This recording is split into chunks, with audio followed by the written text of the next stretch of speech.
All right, let's get right into it.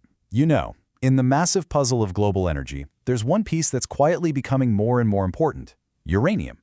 So today, we're going to follow the trail and see who really holds the cards when it comes to this vital nuclear fuel. So, I've got a question for you right off the bat. When you think about all the uranium in the world, which continent do you think has the most? Go on, take a guess. North America?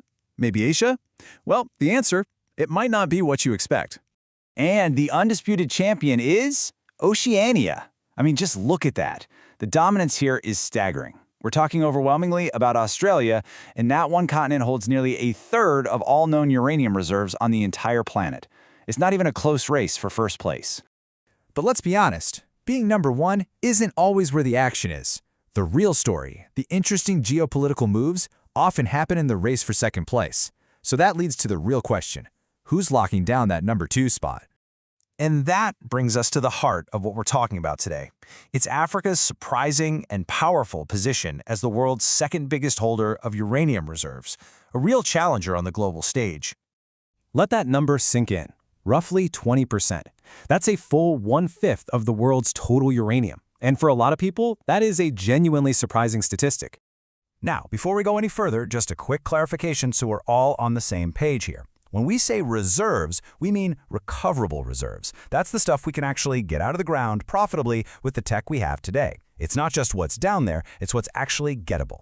And this chart just lays it out perfectly. You see Oceania way out in front, no doubt about it, but look at Africa's solid number 2 position, comfortably ahead of the number 3 Central Asia.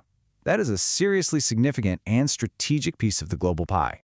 So, if the continent as a whole holds 20%, the next question is obvious, right?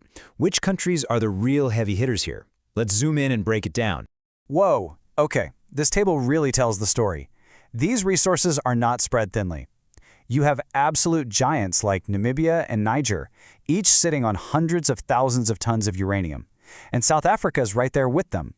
These 3 nations are the absolute core of the continent's uranium wealth. The scale here is just immense. And it isn't just those top 3 either.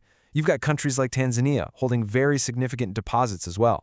So this really isn't a story about 1 or 2 big mines. It's a resource that spans the continent. So this makes you wonder, right? If Africa has such widespread reserves, why does Oceania still have that massive lead?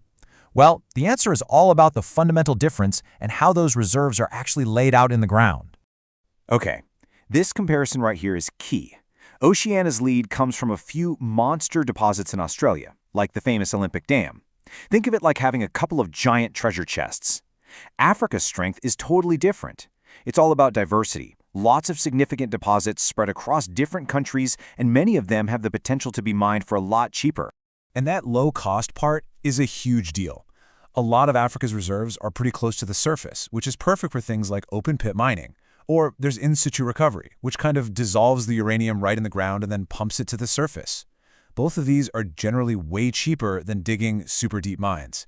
That makes Africa's uranium not just plentiful, but also really attractive from a business standpoint. So we figured out the what and the where. Now let's talk about the so what. Why does this ranking matter more today than it ever has before? This is all about Africa's future role in the global energy game. The whole backdrop for this story is the big comeback of nuclear power. All around the world, countries are looking for reliable, clean energy to fight climate change, and that means the demand for uranium is on track to go way, way up. And Africa isn't just sitting on these resources. This is an active story. They're developing them. From those early discoveries to its solid number 2 spot today, the continent is pushing forward. And crucially, you have major projects like the expansion of the massive Husab mine in Namibia that are set to boost output even more, cementing Africa's ranking for years to come. So here's the bottom line. As the world's appetite for nuclear energy gets bigger and bigger, Africa's position as the number 2 uranium holder, well, it stops being a simple statistic. It becomes a major point of strategic and economic power for the entire world. Which leaves us with one last, really fascinating question to think about. In this global hunt for clean, reliable energy, could this massive underground wealth of uranium turn out to be Africa's ultimate geopolitical trump card? Something to keep an eye on.